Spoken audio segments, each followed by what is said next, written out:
Hands down dragon ball एक legendary series है। हर बड़ा हो या कोई भी बच्चा हो, हर एक को ड्रैगन बॉल के बारे में या फिर एटलीस्ट ड्रैगन बॉल जी के बारे में पता है। ड्रैगन बॉल एक ऐसा एनीमे है जो कि मौजूदा दौर के सारे एनिमेस को एक तरह से डॉर्फ करता है, सिर्फ अपनी फैन बेस की वजह से नहीं बल्कि उसके जो मल्टीपल सीक्वल्स आते रहते हैं, जैसा कि original dragon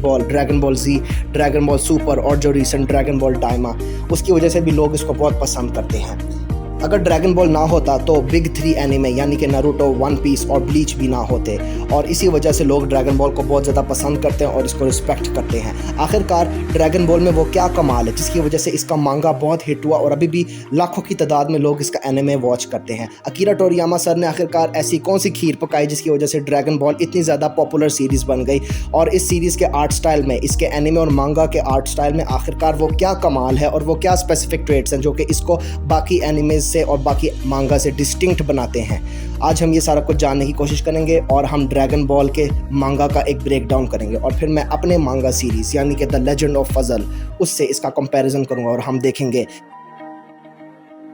body proportions. Dragon ball series को बेसिकली अपने मस्कुलर कैरेक्टर बिल्ड की वजह से जाना जाता है, यानी कि आप हर कैरेक्टर को, ख़ासतौर पे हर मेल कैरेक्टर को उठा के देख लो, उसके अंदर एक चीज़ तो बाकी सारों के साथ कॉमन होगी, he has muscles. Goku, Gohan, Vegeta, Trunks, Piccolo, Cell, Frieza, ये सारे के सारे जो कैरेक्टर्स हैं they have a very muscular build. इसका मतलब ये है कि इन सारों में जो एक चीज़ कॉमन है वो ये है कि इनकी मसल्स बहुत ज़्यादा हैं, यानी कि जब भी मेल कैरेक्टर को बनाया जाता है, ख्वाह वो हीरो हो या वो विलन हो, तो उसमें मस्कुलर डिटेल बहुत ऐड की जाती है। यानी कि अगर आप किसी का आर्म ड्रॉ कर रहे हो तो उस आर्म को सिर्फ आपने एक बाजू की तरह सिंपल नहीं बनाना, आपने उसके अंदर जो मसल्स हैं आर्म के स्पेसिफिक मसल्स, जैसा कि फोर आर्म के मसल्स हैं या फिर कंधे के मसल्स हैं या फिर बाइसेप ट्राइसेप्स हैं, आपने उनको बहुत डिटेल से बनाना है। तो ये ड्रैगन बॉल का मांगा का एक बहुत ही पॉपुलर और बहुत ही एक डिस्टिंक्ट ट्रेट है, यानी कि जो मसल्स बनाते हैं तो मसल्स उनके बहुत डिस्टिंक्ट होते हैं और बाकी सारों के मुकाबले में, यानी कि उनके अगर फेशियल एक्सप्रेशंस ना भी हों फिर भी मसल्स को देखकर एक तरह से आपको पता चल जाता है कि ओए ये ड्रैगन बॉल का कैरेक्टर है। कुछ लोग शायद इस मस्कुलर डिटेल को बाकी हानमा वाली जो मांगा सीरीज़ है उससे कंपेयर करेंगे, यानी कि बाकी सीरीज़ में भी बहुत ज़्यादा वो मस्कुलर डिटेल पे फोकस करते हैं, लेकिन बाकी सीरीज़ के अंदर मस्कुलर डिटेल पे ना हाइपर फोकस होता है, यानी कि मसल्स को ना बहुत डिटेल तक बनाया जाता है, लेकिन ड्रैगन बॉल में ना उस तरह की डिटेल नहीं है। यानी कि ड्रैगन बॉल एक तरह से नेसेसरी मसल्स को तो दिखाता है लेकिन वो उनको बहुत ज़्यादा हाइपर नहीं बनाता, यानी कि को एग्जैजरेट ओवरली नहीं करता जैसे कि बाकी करता है। यानी कि ड्रैगन बॉल में मसल्स एक तरह से नेसेसरी एलिमेंट के तौर पर और एक पावर और स्ट्रेंथ के सिंबल के तौर पे दिखाए जाते हैं। हालांकि हमें ऑब्वियसली पता है कि ड्रैगन बॉल के characters they are many times stronger than the बाकी हानमा कैरेक्टर्स, लेकिन बाकी में जो आर्टिस्ट हैं उनका एक डिस्टिंक्ट आर्ट स्टाइल है जिसके अंदर वो मसल्स को कुछ ज़्यादा ही डिस्टिंक्ट, यानी कि मसल्स को कुछ ज़्यादा ही एग्जैजुरेट कर देते हैं, लेकिन ड्रैगन बॉल में ये एग्जैजुरेशन नहीं होती। ड्रैगन बॉल बेसिकली एक तरह से जिम वाली बिल्ड को उस पर फोकस करने की कोशिश करता है, अनलाइक बाकी हानमा। अच्छा, अब बात करते हैं कि जो ड्रैगन बॉल के जो मस्कुलर डिटेल है उसका मेरी मांगा सीरीज़ में कैसा इन्फ्लुएंस है। तो सच बात यह है कि जो मेरी मांगा सीरीज़ है उसके अंदर जब कैरेक्टर्स ट्रांसफॉर्म करते हैं या फिर अगर वो अपनी बहुत ज़्यादा पावर को कंसंट्रेट करते हैं या फिर अगर नॉर्मल स्टेट में भी हों तो उनके ऊपर मैंने बहुत ज़्यादा मस्कुलर डिटेल दिखाई होती है। हीरो है यानी कि फजल खान, जब वो ट्रांसफॉर्म स्टेट में नहीं होता, वो नॉर्मल स्टेट में होता है, तो उसके इतने ज़्यादा मसल्स मैं नहीं शो करता, मैं मोस्टली बस उसका चेस्ट शो करता हूँ, जैसा कि ये इम्पैक्ट पड़े कि oh this guy has a wide chest, he has broad shoulders. लेकिन जब हीरो पावर अप करता है, अपनी ड्रैगन्स माइट ट्रांसफॉर्मेशन में आता है, जब उसकी आंखें चेंज होती है, जब उसके इर्द गिर्द फायरी ऑरा आ जाती है, तो उसकी बॉडी पे मैं वेन्स भी दिखाता हूँ, मैं उसके मसल्स को कुछ हद तक एग्जैजरेट कर देता हूँ ड्रैगन बॉल स्टाइल में, लेकिन मैं उसको हाइपर एग्जैजरेट नहीं करता लाइक बाकी हानमा स्टाइल। तो ये एक तरह से ड्रैगन बॉल का मसल ड्राइंग में इन्फ्लुएंस। बॉडी प्रोपोर्शंस का मतलब ये है कि जो हेड है जिस्म का वो बाकी बॉडी के मुकाबले में कितना है, यानी कि फॉर एग्जाम्पल अगर आप एवरेज इंसान को उठा के देखो तो उसका जो हेड होता है वो उसकी बाकी बॉडी के मुकाबले में हेड टू बॉडी रेशो होते हैं 1:3, यानी कि आप उसके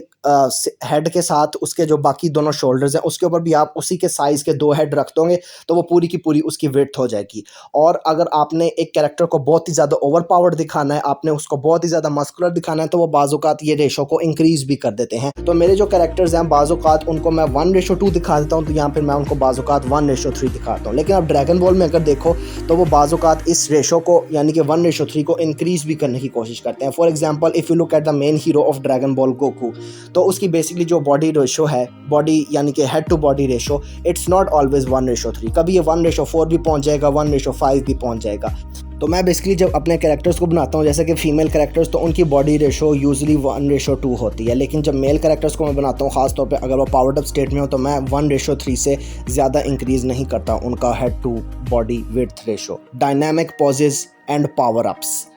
ड्रैगन बॉल को अगर कोई जानता है तो वो उसके एक्शन की वजह से जानता है। Kamehameha, Galick gun, spirit bomb, इसी वजह से characters they are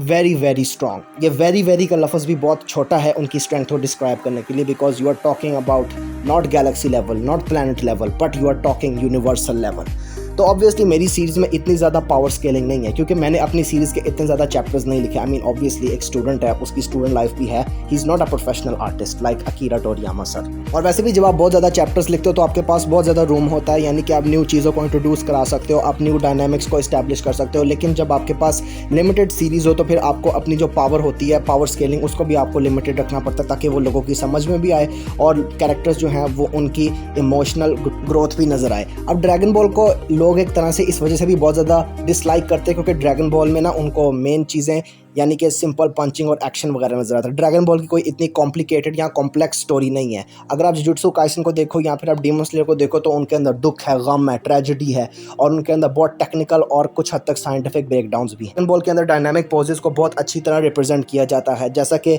for shortening का भी बहुत ज़्यादा यूज़ किया जाता है, यानी कि अगर आप किसी पर पंच कर रहे हो तो आपका जो पंच है वो बाकी बॉडी के मुकाबले में उसको बड़ा दिखाया जाता है, ताकि ऐसा इंप्रेशन पड़े कि लिटरली पंच आपकी तरफ आ रहा है। इसको फॉर शॉर्टनिंग कहते हैं। तो मैंने भी अपनी सीरीज़ में ड्रैगन बॉल से ये फॉर शॉर्टनिंग वाली चीज़ इंस्पायर किया है। जैसा कि अगर कोई हीरो या विलन एक दूसरे के ऊपर अटैक कर रहे हैं तो अगर उनका पंच क्लोज है तो उनका पंच को मैं बाकी बॉडी के मुकाबले में थोड़ा सा बड़ा दिखा दूंगा, ताकि ये वाला इम्पैक्ट पड़े कि literally the punch is coming towards the reader. Sum up, Dragon Ball को अपने डिस्टिंक्ट आर्ट स्टाइल में, ख़ास तौर पे मस्कुलर बिल्ड की वजह से, अपनी डायनामिक पोजेस की वजह से और अपने